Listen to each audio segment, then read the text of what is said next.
I'm Matt West, and I'm with the radio station KJFF in Festus, the program director. Welcome to the first ever roundtable. Joining me today are my co-host, Steve Davis, who is here, and Steve is a local attorney. Attorney Davis, Applebaum and Mace up in Arnold, handling all the legal needs. Put that plug out there, but we're here for an idea I had about 6 years ago, Matt. I said we need to have a discussion type program, and an additional one here on JCTV, and I thought this would be a great opportunity to bring it. So you and I will be here from time to time, kicking around the issues, and we picked two very special guests to help us with this first show. So let's introduce Gene Freebus of Freebus Engineering. How are you, sir? Very good, thank you. And thank you very much for having me here. I feel honored to be on the inaugural show. I'm with Freebus Engineering in Arnold, and been in business here in Jefferson County now for 28 years. We're going to talk to you about a lot of neat stuff as well. I also want to say hello to Wes Wagner, our county clerk. How are you, Wes? I'm doing great, Matt. Thanks for having me. I think Gene stole my introduction. And Wes, you have a lot of varied interest as well. And we're all just going to kind of jump in here from time to time as we bring up these different topics. First one is Wings Enterprises. This is a company that would like to build an iron ore smelting plant, an iron ore production facility in Crystal City on the old PPG property, the Pittsburgh Plate Glass property, and they have worked out a lease agreement with the city of Crystal City. Let me throw it to Steve Davis. Your thoughts on this? Well, of course, you hear the word smelter, and the first thing everyone thinks about is 1800 smokestacks, environmental pollution, and I think we got to start looking at 21st century technology. I don't think the pollution aspects are going to be the fears that we got Herculaneum, we got the lead mine. It's not going to be a Herculaneum. It's not going to be a pollution-ridden environmental concern. Is it going to be a good deal for Crystal City? I don't think we've got the details of the pros or cons of it. I'm uncomfortable with the lease agreement. I think it's okay. I don't think it's great. I think it will bring jobs to Crystal City, but we have to remember that they have had another option. That was to build a huge facility that would attract thousands of people to an athletic complex in a cave. Well, I'm not quite certain that we're going to get thousands of people that want to go to a cave. I think senior volleyball, very big. Very, very big. But one of the problems you have... Pay $10 to park, no less, on a 5,000 car parking lot. One of the problems you have with the smelter, this property has been around for years, and absolutely nothing has become of this property. You got a company that all of a sudden expresses interest, and they come to you, city government, Crystal, and they say, we want to discuss this, but here are our terms. I don't think this was Crystal City's terms. Crystal City had a problem. Here's someone who says, we're seriously interested in this product, but for professional concerns, industrial concerns, we want to keep this quiet. If you want to talk to us about potential ownership, property, these are our conditions. Under the law, you can privately discuss with us a purchase, sale of real estate. They set those terms.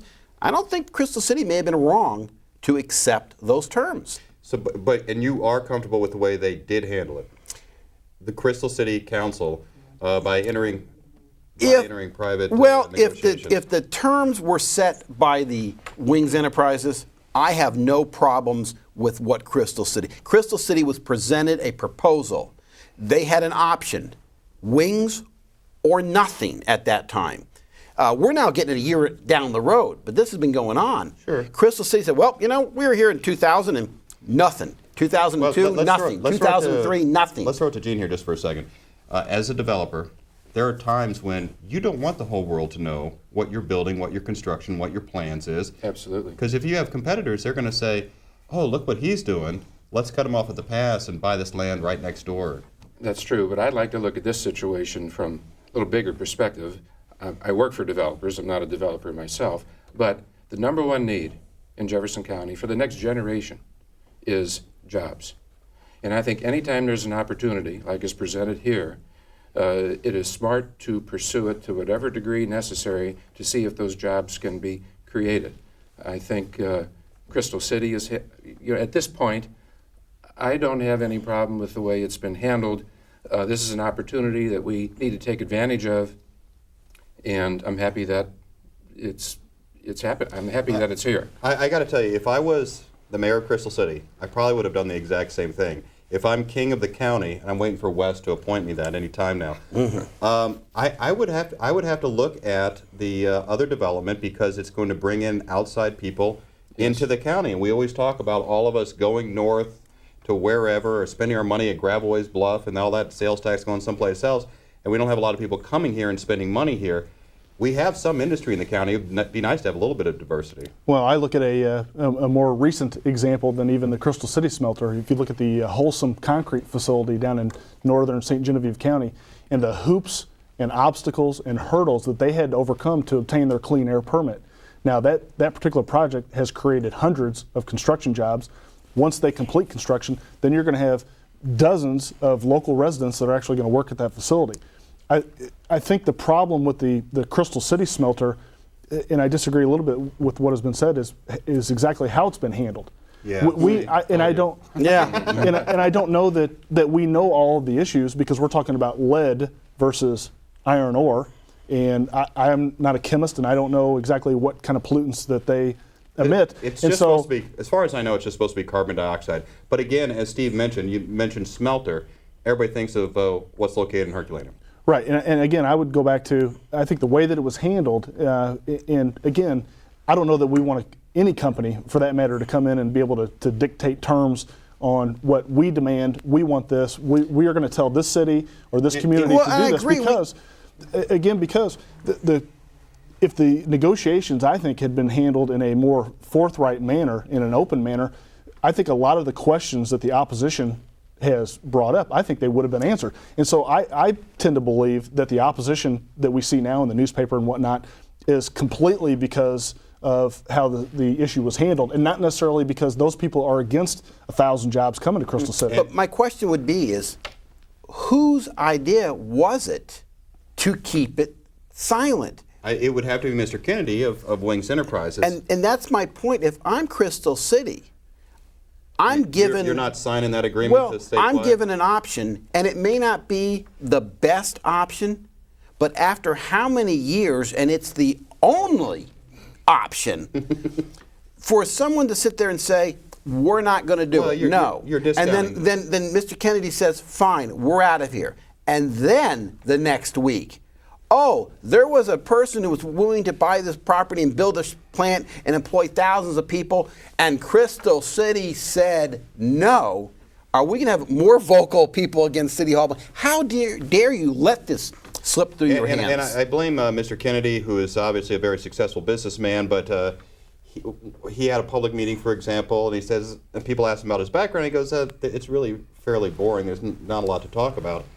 And he left it open for other people to try and fill this gap. Here comes an outsider, comes down, talks to the city council and all, and people just, you almost have to feel comfortable with somebody you're going into business with. Gotta love that you mentioned outsider. Now, Gene's probably in the same boat I am, because I've only been in Jefferson County 24 years, Gene's 28 years. Wes, your family's been here for generations. Sure. How many generations or how many years before we become Jefferson Countyans? Well, when do we start paying taxes? No. Well, yeah, because I've been paying taxes. You know, my kids were born here, so at least they may have a start. Hey, I want you to know that I remember talking to a previous Festus mayor about this, and he was very proud to serve as mayor. Because he and his family just came to Jefferson County in 1974. So he wasn't, Jack King wasn't originally from this area. Let's move on to some other things that are going on in Jefferson County.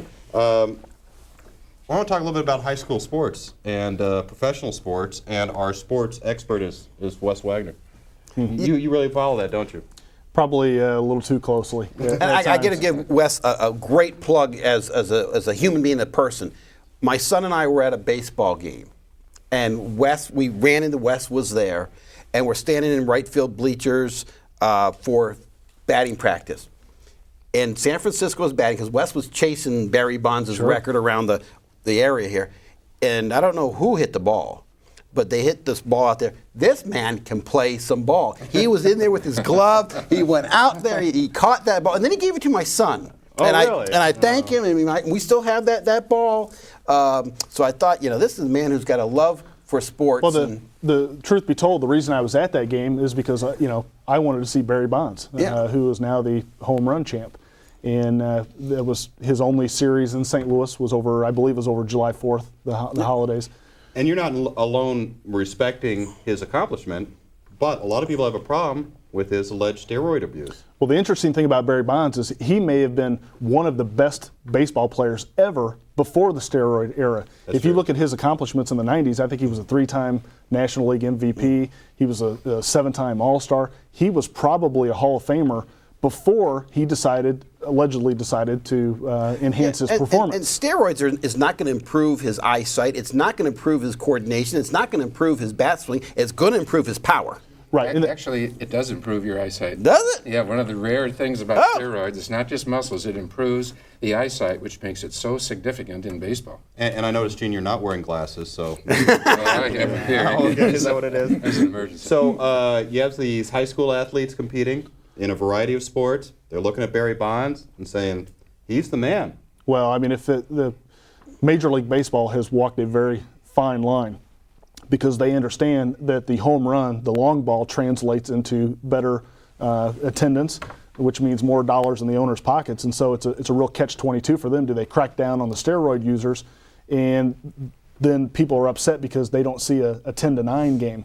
Because I think of a center fielder that played for Baltimore, Brady Anderson, had never hit over 10 home runs in his entire professional career. In 1999, he hit 50, and has not reached that goal since.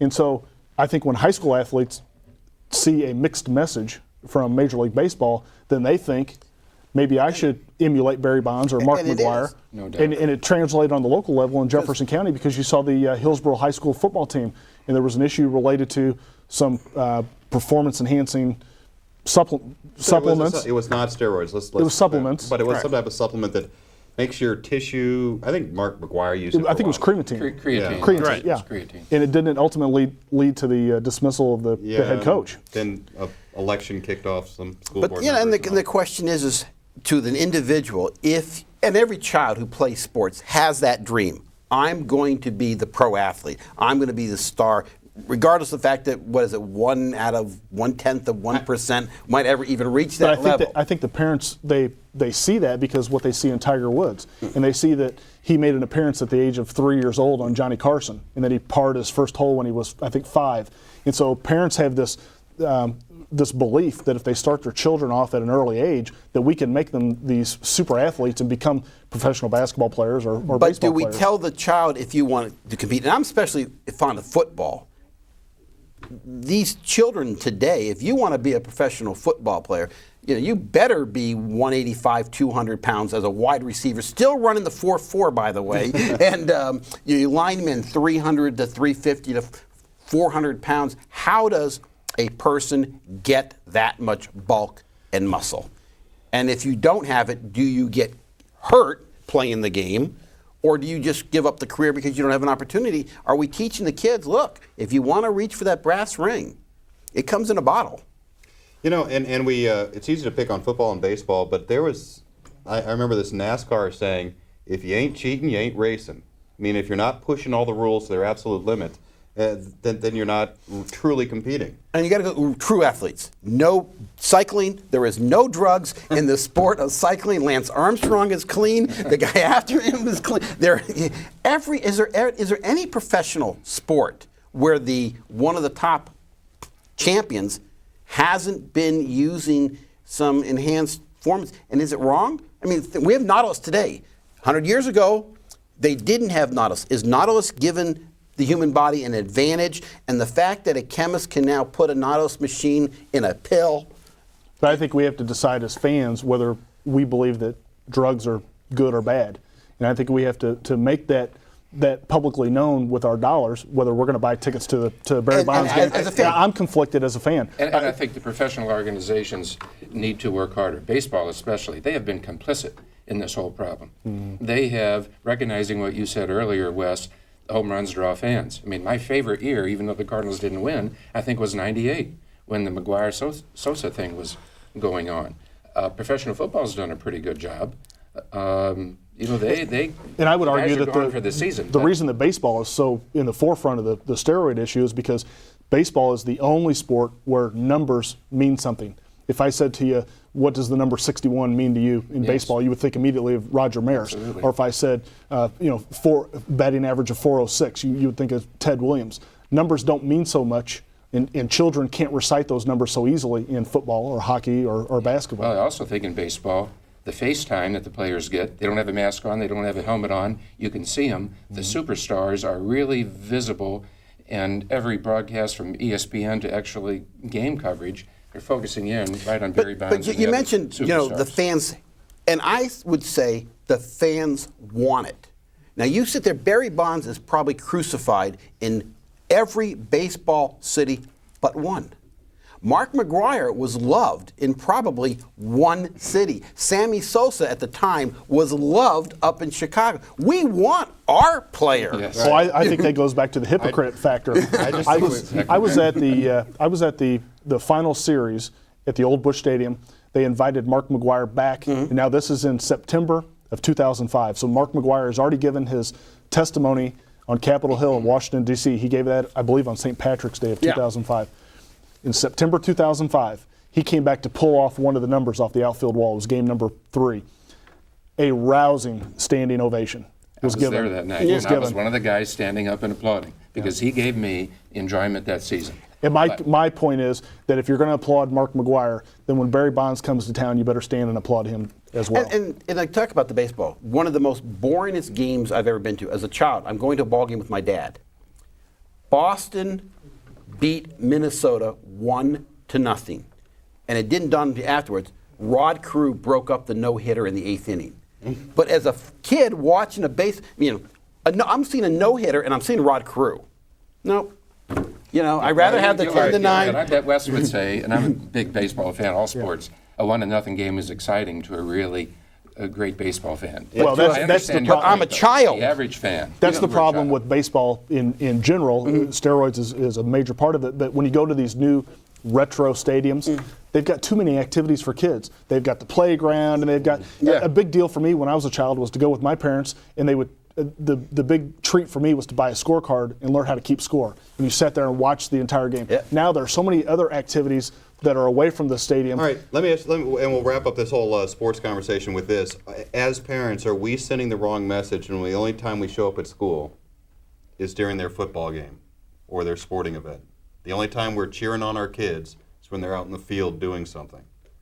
I mean, if you think about it, Well, even if you take the same message, when the school district wants money, do they come to us and say, we're going to shut down the chemistry lab because we don't have the finances unless you pass this tax issue? We're going to close this down. Or no. The first cut that they say is going to happen, sports. We'll pass a tax issue to build a $1 million sports complex at a high school. But we won't give teachers salary raises. We won't build a library. No offense, Hillsborough, beautiful football stadium. It's great. It is. It's first class. Yep. Public library, school library, education. What's the purpose of a school? Is it to educate? Is a library more important? Should we focus our resources on education? And remember, sports is important in education. Let's talk about education as far as buildings is concerned. Jefferson R7 School District wants to build their own high school. Festus School District wants to build a new high school. If both those were to occur, or specifically if Jefferson R7 builds a new high school, Crystal City just lost half of its enrollment, or close to, of students in its high school as all the Jeff R7 kids come up that way. Rudy Giuliani is giving a speech and receiving a phone call from his wife. That was it. Uh-oh. And it's supposed to be off. Well, we're not taking this call.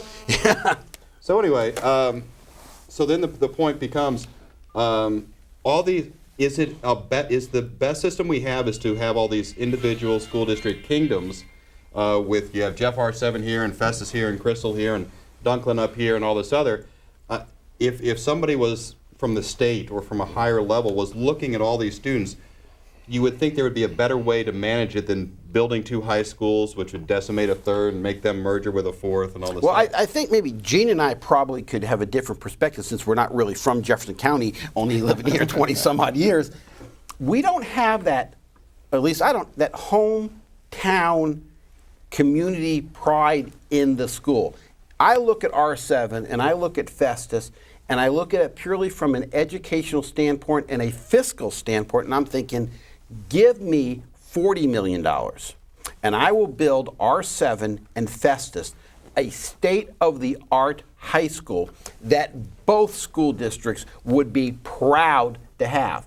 It will never happen. Festus wants their $28 million high school. R7 wants their $22 million. They're going to spend $50+ million to have separate high schools when for 2/3 of that money, they could have a high school. And again, if Jeff R7 is successful, then Crystal City High School loses almost half of its kids. So it becomes the smallest school district possible in the state of Missouri. Or it tries to merger with somebody else, and they've looked at the Dunklin School District as far as that is concerned. But I mean, it just doesn't seem like, if you looked at the Quad City area or that section of Jefferson County, it just seems like there'd be a better way to manage it than having these little separate, these randomly drawn lines of these separate school districts. Oh, absolutely. I believe we need to redistrict. If we can redistrict the legislative. Don't you live in DeSoto and you personally, and you're in Grandview School District? Yes, actually, I'm fortunate enough to have the school district line go through my property, and my house is on the Grandview side of the line. It was one of those same thing with R7 and DeSoto. We have a dead-end street, about 20 homes, both school buses. The first 6 homes are DeSoto, the second 10 homes are Grandview, and both school buses go down the street picking up the kids. I'll do you one better. DeSoto Main Street, clearly within the city limits of DeSoto, is in the Hillsborough School District. Yes.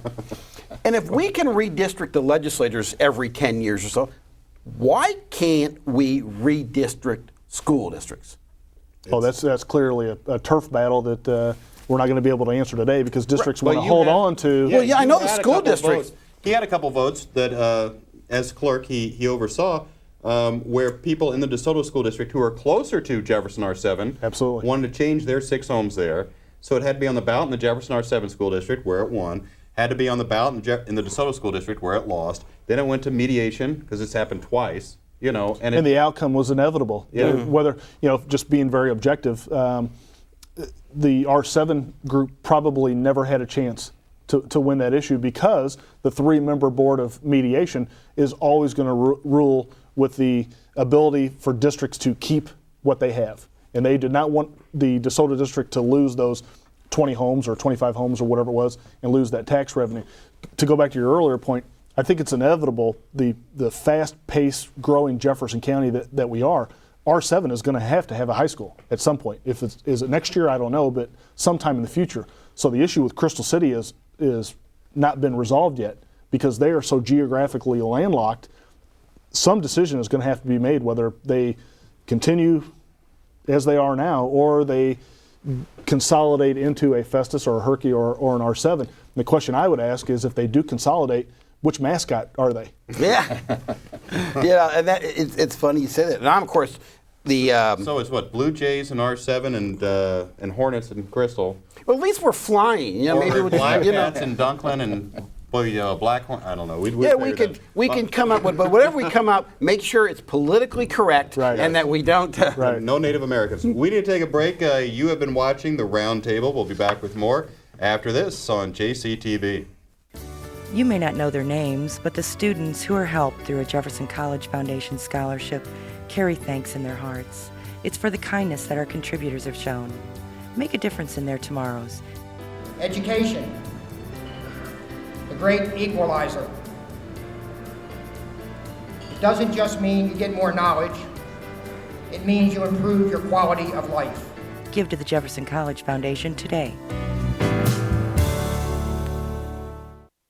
exceptional education. Spectacular experience. The personalization. It was convenient. It's a fun atmosphere. And my personal experience here has just been wonderful. It just opened up a whole new horizon for our family. Arnold, High Ridge, and the Hillsborough campus has been very convenient. I recommend Jefferson College every day to anyone who will ask. I'm Russ Hilton. I'm Jane. I'm Brandon Berger. I'm Liz Lando, and I'm proud I chose to attend Jefferson College.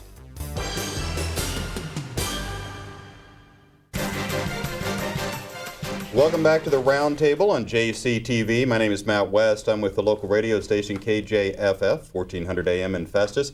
My co-host is Steve Davis, and he is an attorney at law, living in DeSoto, working in Arnold. Living in rural DeSoto. Rural DeSoto. And that's that rural part that I love to throw, because I moved to rural DeSoto from rural Festus. And like Festus and DeSoto aren't rural enough. Once again, Wes Wagner is here, our county clerk, former state representative, and we have a gentleman, Gene Freebus, and he's with Freebus Engineering. Correct. And we were talking about school districts, and Gene, you live in the Imperial area. The Fox, that's part of the Fox School District. I guess a little bit of it might be part of the Windsor. Yes, that's right. Actually, we live in the Windsor area. Do you? We live close to Kimmswick. I'm probably more familiar with the Fox District because I used to live up there. And our firm has done a lot of work for Fox School District. As a matter of fact, we did a population growth study for them, I think in spring of 2006, which basically led the board to the decision to buy property down on Highway M and build a new middle school and later a high school and an elementary school. Let me just plug the Windsor School District because people in Jefferson County should realize this, and at the radio station we're going to do some stories on it. Windsor has done a great job as far as a turnaround, as far as test scores and the achievement of their students, and it's very, very impressive. And having lived in that school district myself, I know the history of it, and they were turning over superintendents frequently, and again, people who aren't paying any attention, who have kids in that area, should realize they got something going on very special in Windsor. Absolutely. But Windsor, again, early on, is a cash-strapped school district. Well, there was a tremendous growth in the Barnhart area. I used to live right off Route M, and we had 3 subdivisions, each with like 500 homes. And the population boomed, and they were just trying to trying to keep up with it, which goes with the development. Are we growing too fast here in Jefferson County? Are we developing more than we can handle? I'm a big infrastructure kind of guy, and I think Gene might have a little more knowledge about infrastructure. Yes, I think the Fox School District is growing faster. And I think it's to the point where you almost need to break it up. But a school district doesn't grow by its. I mean, the school district is the result of the growth. They have no say in the matter. You move in the district, you're going there. 2 school districts in Fox? Well, maybe we should get rid of Windsor and make a Fox Windsor. But we're going to build a 3rd high school in Fox. How do you? We're going. I mean, the growth is there. The question is, you have the Fox High School, you have the Seckman High School, and now we'll have a 3rd one. Yeah, a 3rd high school. Here's my problem, and it's a tax issue with the Fox School District. Mm-hmm. Prior to me moving to Arnold, the residents of that district passed this tremendous levy increase. It was well over $1. It was like $1.20 something, and the Fox superintendent, and the board, and everybody else didn't need all of it right away, so they just took a portion of it. Okay, so here's your tax levy. Well, a little time passes. There's some growth. They need to build a new building. They decide, hey, we'll just take a little bit more of that tax levy. And they have this additional money that the board can decide at its will to keep raising their own levy.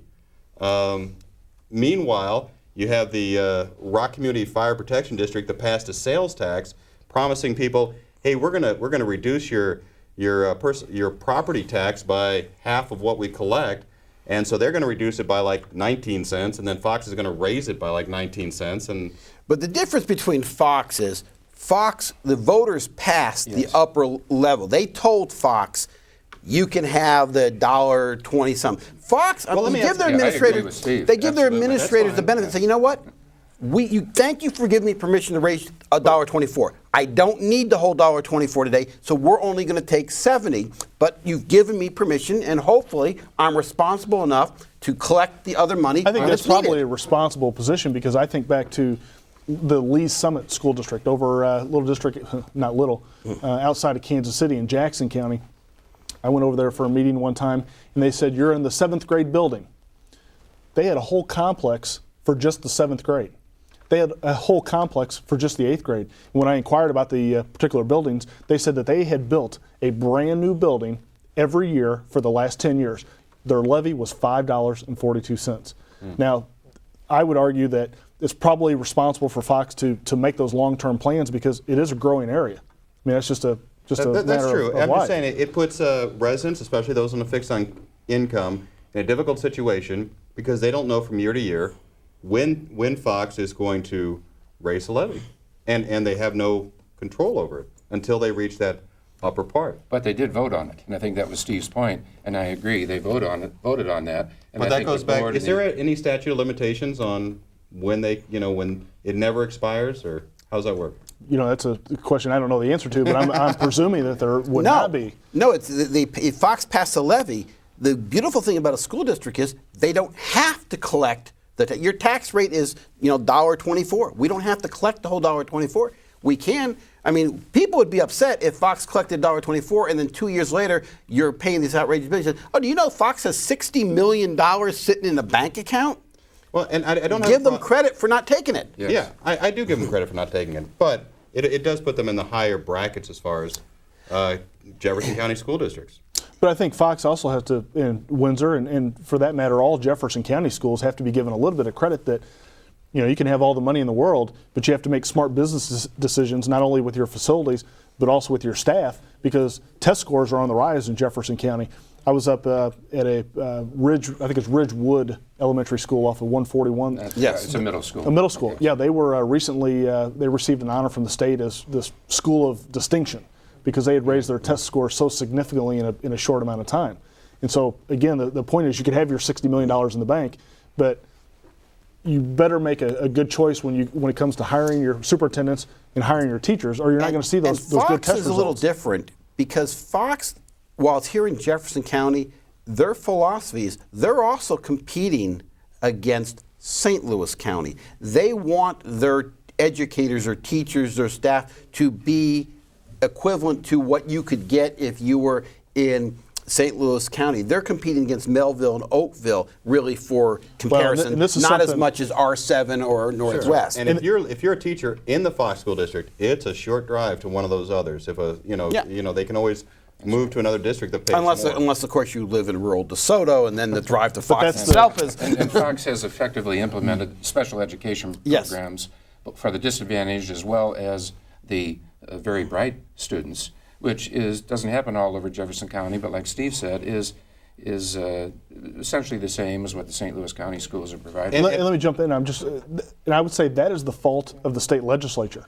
If Fox is competing with Melville or Afton or Lindbergh for teachers, then that's the legislature's fault, because for years I've advocated, and I've heard other people advocate this, you should have a set starting salary across the state. Doesn't matter if you teach in Poplar Bluff or Kirksville or Lee Summit or DeSoto, a first-year teacher is going to make the same amount of money, because what we saw in DeSoto for years, the best and brightest, we were getting them right out of college.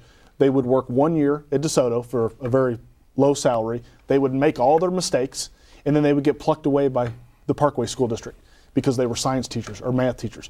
And so the problem at DeSoto was you had a first-year teacher being replaced by a first-year teacher. And then just that phenomena kept happening and happening and happening. And so the children were really at the disadvantage of having those new teachers every year. That's an old dilemma that probably goes back as long as schools have existed. For example, Clayton, very high tax rate. They could easily say, look, we are willing to pay a lot more money than everybody else in the state because we want to have a special education for our kids. Somebody out in Shannon County, where they're maybe not going to need an education, their future isn't in something very technical, those people say, I don't want to spend quite as much because I can teach my child everything he needs to know to work in the fields. That's an old argument. It's so old that I'm not sure if we're going to solve that. They talk about money in schools. I was impressed. I do work for the Rockwood School District. And my first visit up there, given a program seminar, I was in a classroom. I thought, and that was a middle school, I thought I was in the computer lab, that every desk had a computer. And it was told it was just a classroom. It was just, I think, an 8th grade classroom. And I was just amazed I'm sorry. Money can buy some of the better educational as long as needs. everyone's here is very comfortable spending money, as long as the test scores can all go up. There is a school district in Jefferson County called Festus that kind of flies in the face of all that because their levy is in the bottom 10 of the state and their scores are through the roof. So they do a very, very good job.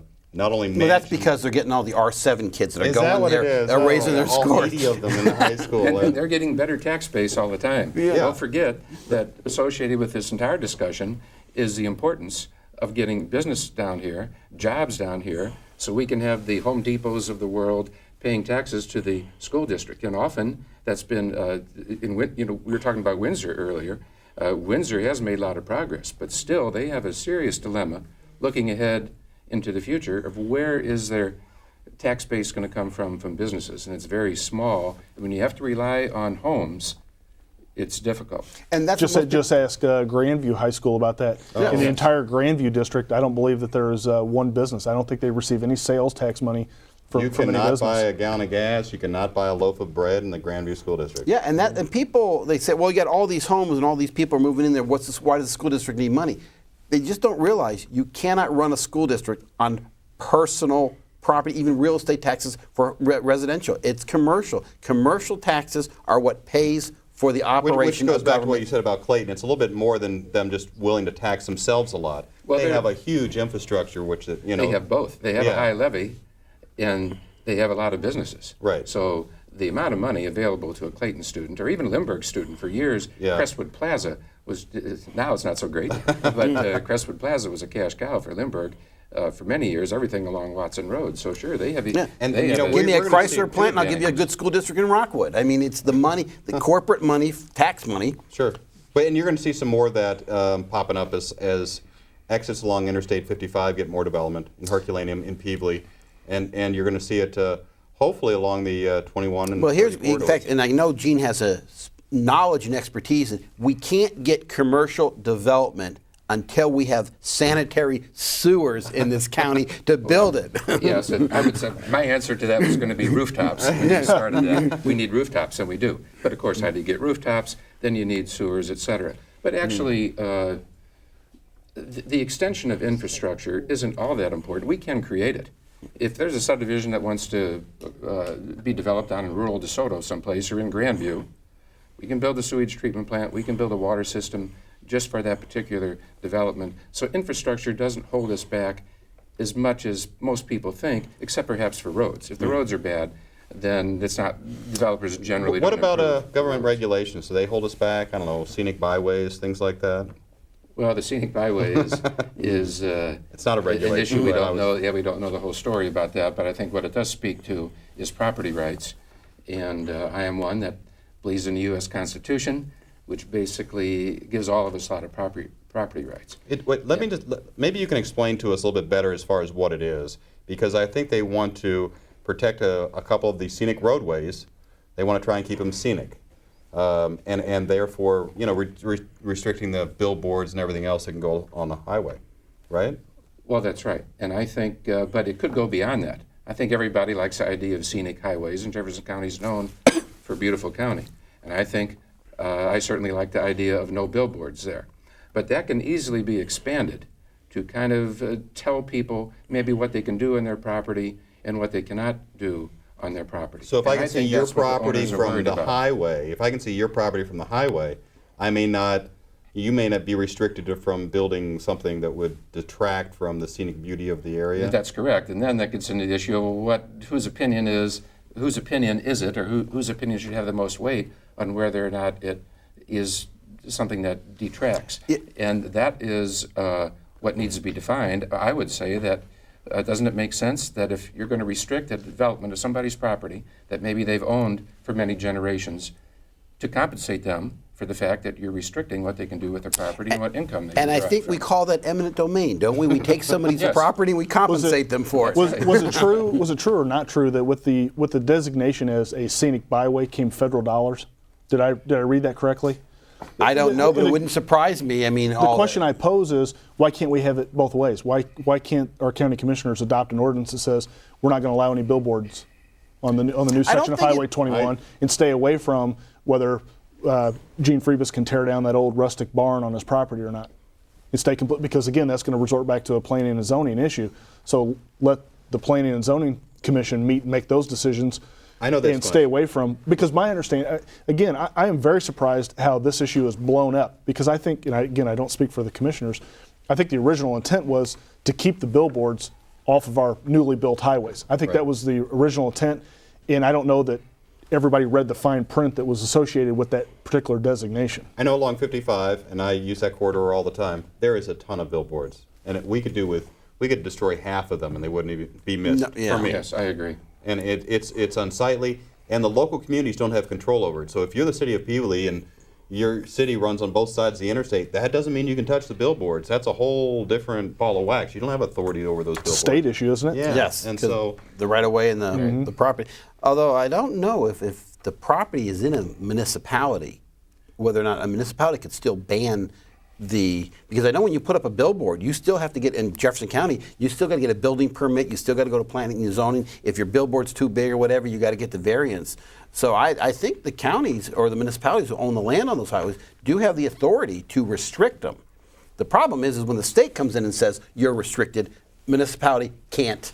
I think maybe reverse we're all it. saying the same thing. We would like to see a lack of billboards Yeah, on the or highways, fewer. but still preserve those property rights for people to do what they. Wes, I think you're really getting to the heart of the issue when you said earlier it's going to become a planning and zoning issue. It's going to be, like all planning and zoning, it's a trade-off. Sure. You got some property rights, you have the whole community rights, and it's very difficult for planning and zoning commissions, and certainly the one in Jefferson County and the county commission, to balance the interest of people with completely opposite ideas. That's where it's going to really, where the rubber's going to hit And we the road. probably could spend our next episode here talking But- about planning and zoning. but we're out of time. We are out of time, and I want to thank Wes and thank Gene for appearing here in our first of what we hope is many programs here on JCTV. you've been watching the Roundtable on JCTV.